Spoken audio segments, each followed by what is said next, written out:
Whether you like it or not, Russian is one of the world's most important languages. It's the native tongue for more than 150 million people, and a second language for tens of millions more. Its popularity ain't what it used to be, of course. In places where Russian has been spoken historically, there's an ongoing legacy of colonialism and imperialism, and specifically, the Putin regime's damage to Russia's international standing in recent decades isn't doing the language any favors either. But how much control does the Kremlin wield over the Russian language today? And how do Russian speakers both inside Russia and beyond navigate a language that many around the world now associate with invasion, aggression, and autocracy? If Vladimir Putin has hijacked the Russian language, what can Russian speakers do about it? That's the subject of this week's podcast episode. Welcome to the Naked Pravda.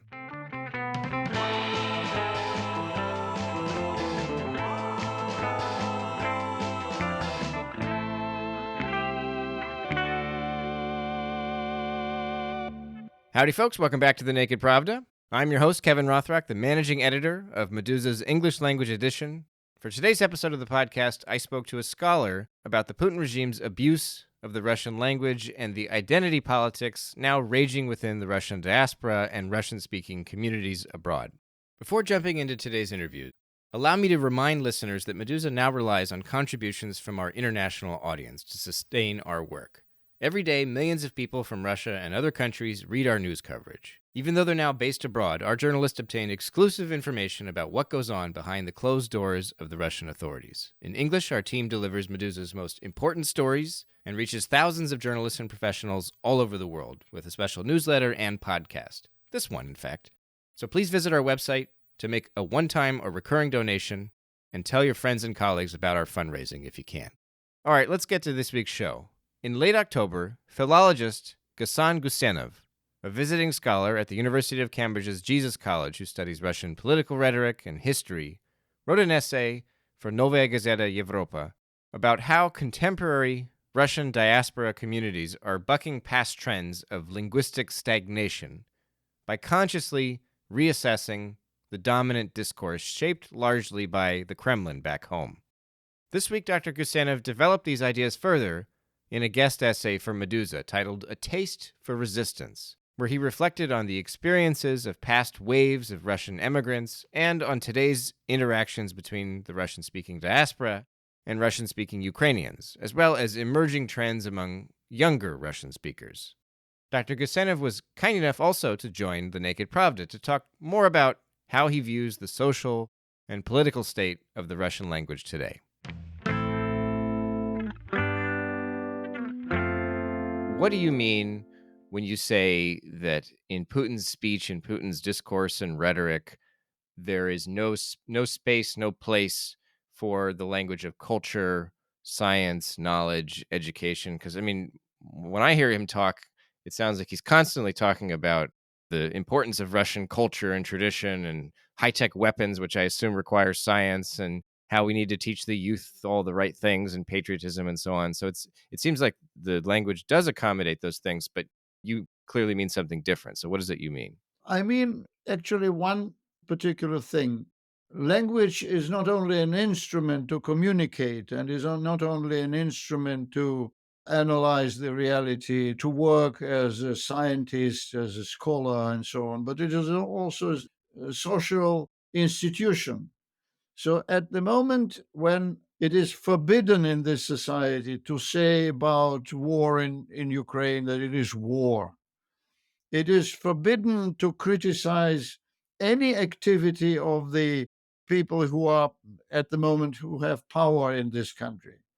It is forbidden to say a word about LGBT community or about religious freedom or decolonization of the former Russian Empire and so on. So the most important subjects of social life are not present at the social discussion. And from this particular point of view, it doesn't matter if you have had any great literature, any philosophy, physics or mathematics and so on. And the incorporation of this actually irrelevance of high culture of the past days is the wave of emigration.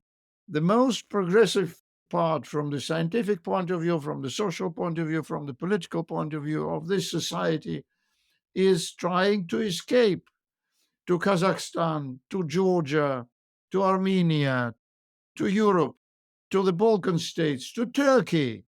And that is a sort of, that is a sort of virtual and real incorporation of what is going on with the language. People cannot live and just be silent all the time. That's a problem. In another part of the essay, you talk about the experience of these immigrants, these Russian immigrants. They've left Russia, and their situation has changed dramatically. Like before they left, they were in a position where they were not, I mean, not necessarily all of them, but it was sort of common to sort of look down on migrant workers and others that are doing menial labor, that don't speak Russian as well enough, and so on. And now they're elsewhere, and you write about them coming to terms with a different status, maybe a lower status. What exactly is this experience? Is it humbling? Is it frustrating? I assume it's both, but how would you describe it? It is really a very good question, and it is a very deeply rooted problem. When Russia went out of the Soviet Union at the beginning of the 1990s, hundreds of thousands, if not millions, of people who in the late Soviet times were oriented towards the West, towards the United States, Israel, Europe, they left the country. There are no exact figures, but many physicists, many IT specialists, many nuclear specialists, and so on, linguists. I don't even mention the humanities scholars, thousands and thousands who were, let us say, Westerners in their ideology. They left the country, some of them for some time, some of them for a very long time. So I myself left in 1990 as soon as this opportunity appeared, and I spent 17 wonderful years in the West, in Germany, in Switzerland. I was in the United States, and so on. Then I came back in the year 2007. What I found that there are, of course, many, many colleagues who are Westerners from the point of view of their values and so on. But the attitude towards people from the former Soviet Union, from Central Asia, from the Caucasus, from the Southern Caucasus, from different regions of the country who are not Russians, Tajiks, Kyrgyz, Uzbeks, and so on, they were actually seen in Russia as people of the third sort. And for many, also intellectuals, it became a sort of a habit.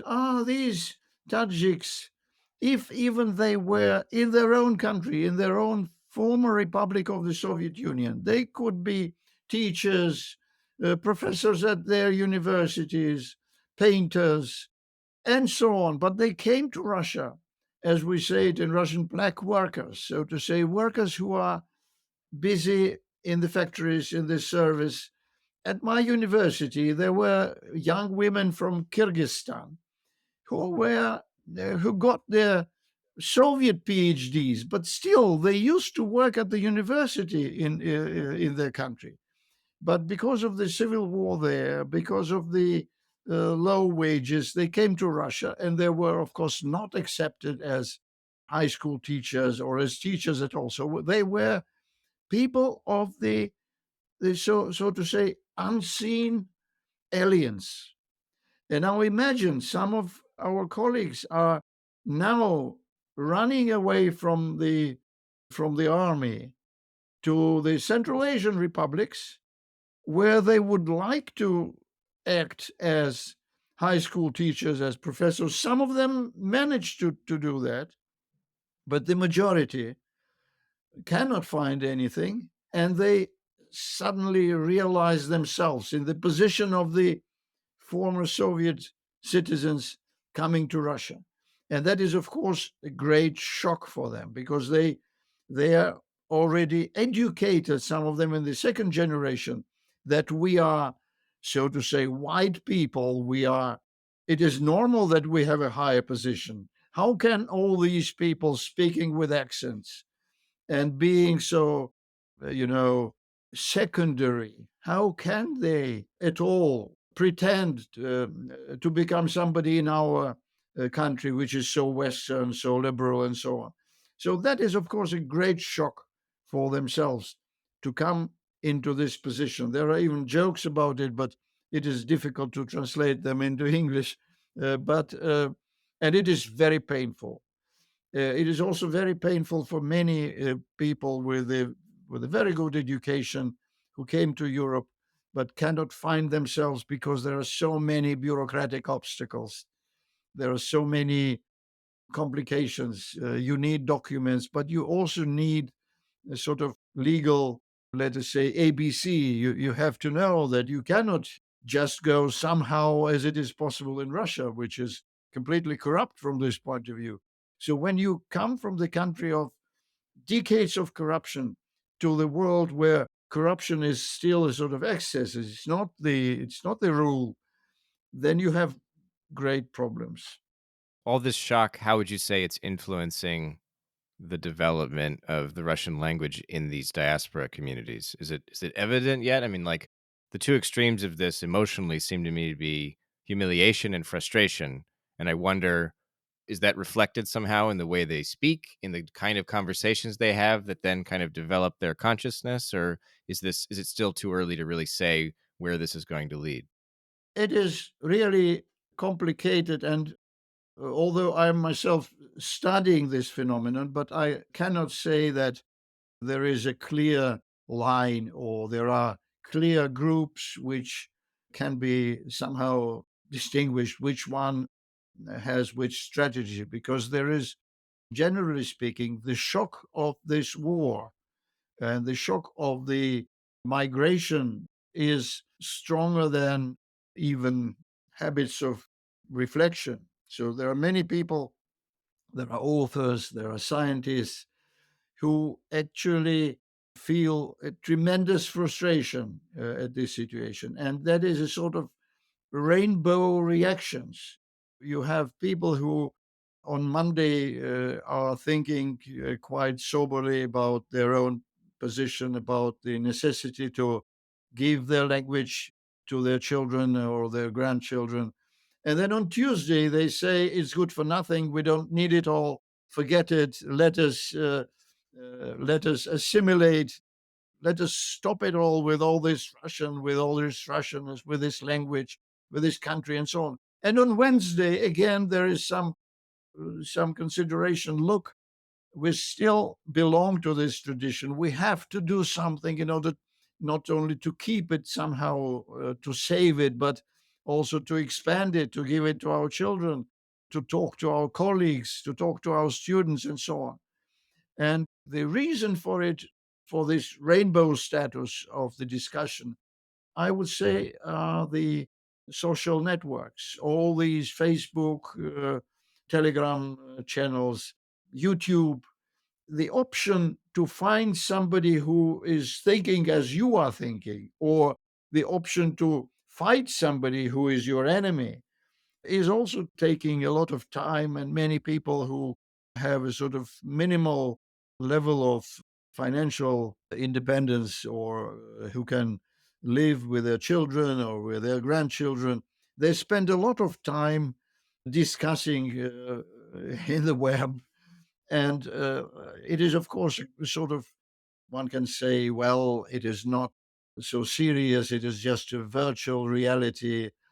But this virtual reality is leading to heart attacks, to aggression inside communities. So it is really a point of great scholarly interest in the way, which is completely new. And we see it really all over the world. We see discussions on this subject.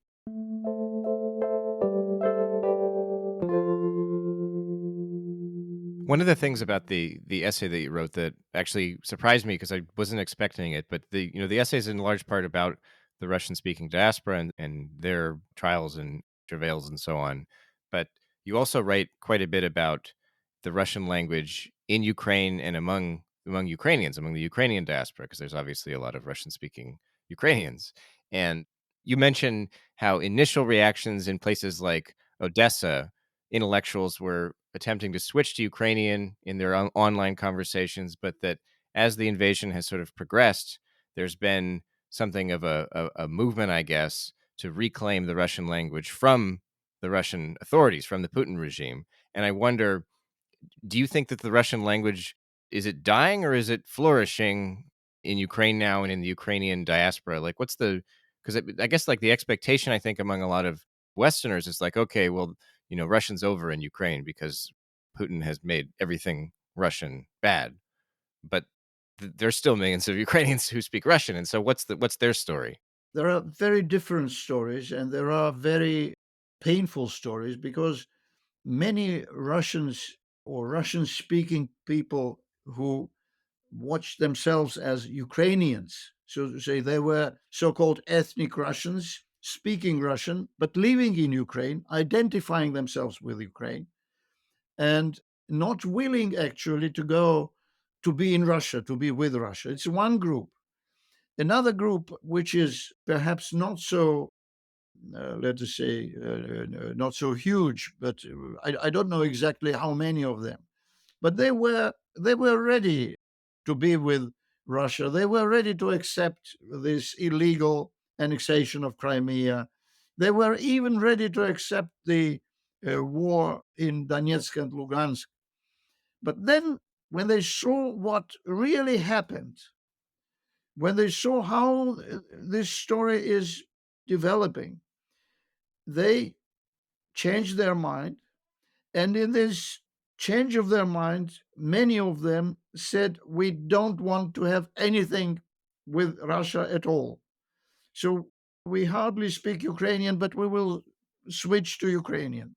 And it is perhaps not a significant part of the Russian speaking or Russian population in Ukraine, but still very active and very, I would say, profoundly argumenting. And some of these people, of course, you can understand it. You can follow the way these people think. But on the other side, thinking about the future, about what is going on to happen with our children, with ourselves, we have to see for our eyes history of Germany and Jewish people who lost millions and millions of lives in Germany. And it is, of course, you cannot look for a balance or something. It's just stupid.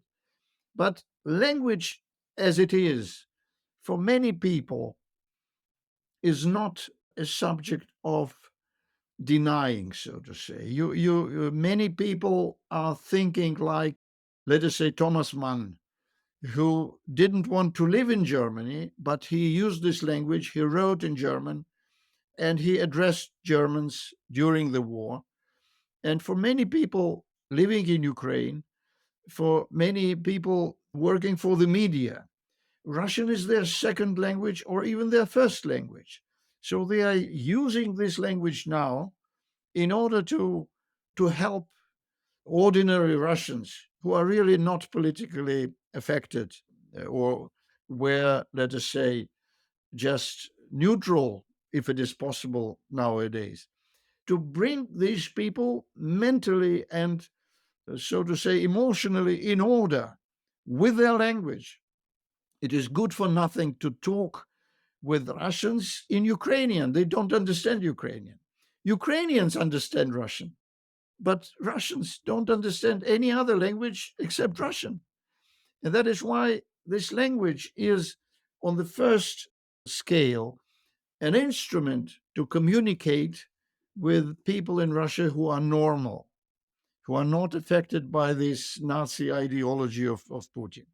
On the other side, speaking about Russians, we are, of course, I'm a monolingual person. I'm not bilingual. I understand Ukrainian. I started to learn Ukrainian. I'm talking to many people from the eastern Ukraine, dozens of people, colleagues, and so on. And I realized that the main problem and the crime against culture and language was to tell Russians that their Russian language belonged to them. That is, it is their belonging and doesn't belong to the Ukrainians. And from this point of view, I feel it a very good sign when Ukrainians who are thinking a little bit further, or whose mother tongue is Russian, that they say we don't want to give up our language to Kremlin, to Moscow, and so on.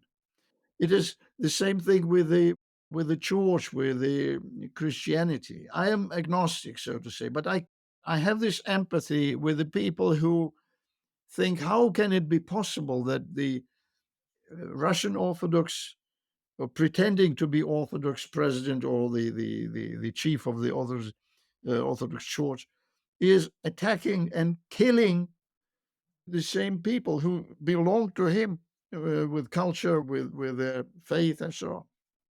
And this is a sort of what German call Kurzschluss, короткое замыкание in Russian, a sort of short circuit. When communication is not possible, self-analysis is no more possible at this particular moment.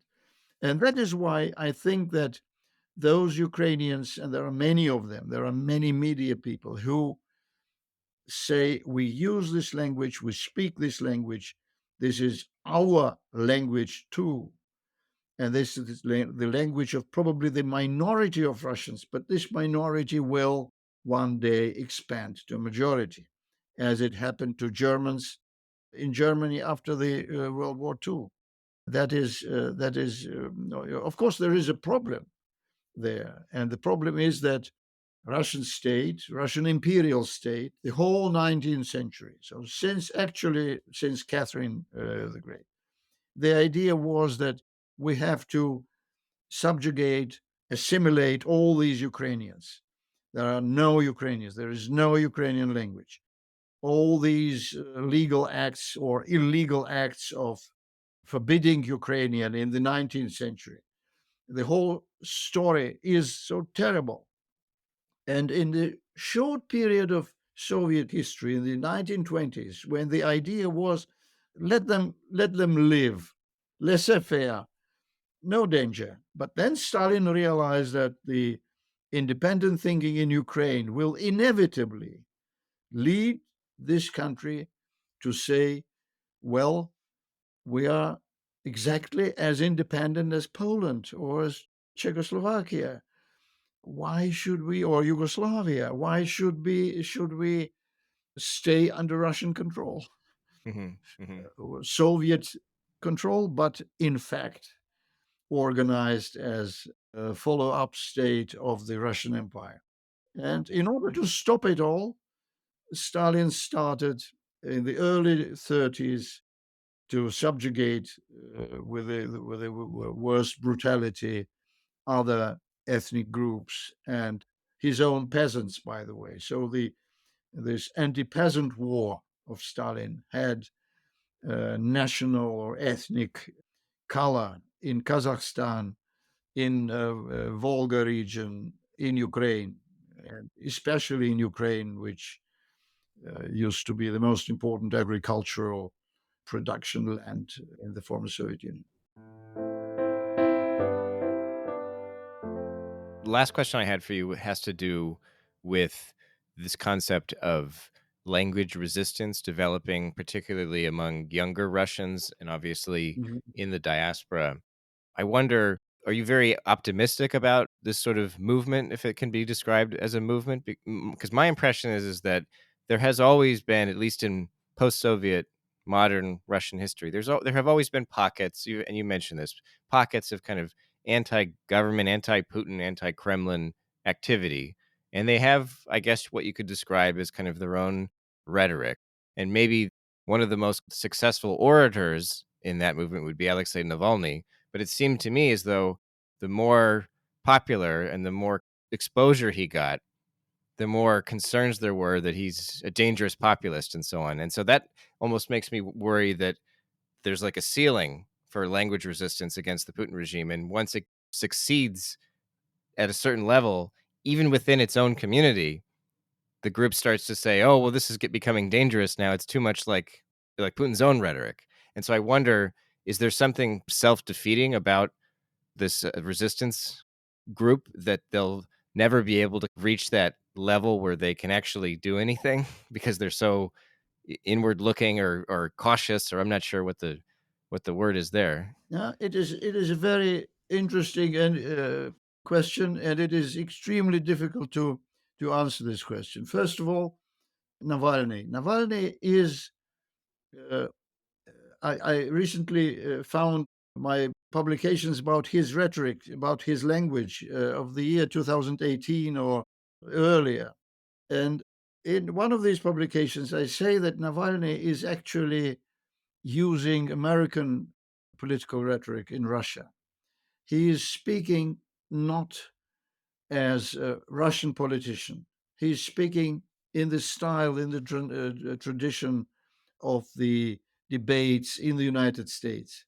And that is why I didn't know at that time how deeply he was involved and how much he studied in the United States in his style. That is why, although nominally he has some support in Russia, but in fact, the whole story with the declaring of himself and of his foundation and of other people foreign agents, the Russian people who are in charge now, they are actually provoking nationalist, very primitive understanding of Russianness as completely closed, as non-America, so to say, no Western. So the linguistic sovereignty of Navalny is at the same time a movement to another level, to a higher level of political discussion. And at this particular point, the society we live in or with in Russia is not ready for this level because it is speaking the language of the 19th century or the beginning of the 20th century. Great power, our colonies, belonging, and so on. On the other side, the problem for Russia, that's why I'm not very optimistic. The problem of Russian Federation is the suppression of minority languages all over the country. Minorities in general, with their languages, Tatars, Chechens. So nominally, they have all linguistic rights. But in fact, their languages are not obligatory in the school. You cannot teach in Tatarstan at the university. You have to teach in Russian. So from this point of view, there is no sense to develop, to expand the knowledge of these languages. So from this point of view, I'm pessimistic because I know really very, very few Russian scholars who realize the scale of the problem, who realize what it is, what it means to live in a country where your language, as language politically, is suppressing other languages. But if and when the Russian educated community realizes the amount of problems other languages have, there could be a break with this tradition and movement towards development of the Russian state on another ground. But right now, I see the centrifugal tendencies much stronger, and this frustration and the understanding that Russian language itself is in the hands of cannibals and bandits and Right. you know KGB and so on people. The fact that Russian language is a sort of hostage of these people is a very strong foundation for pessimism, also concerning diasporas and so on, especially young people.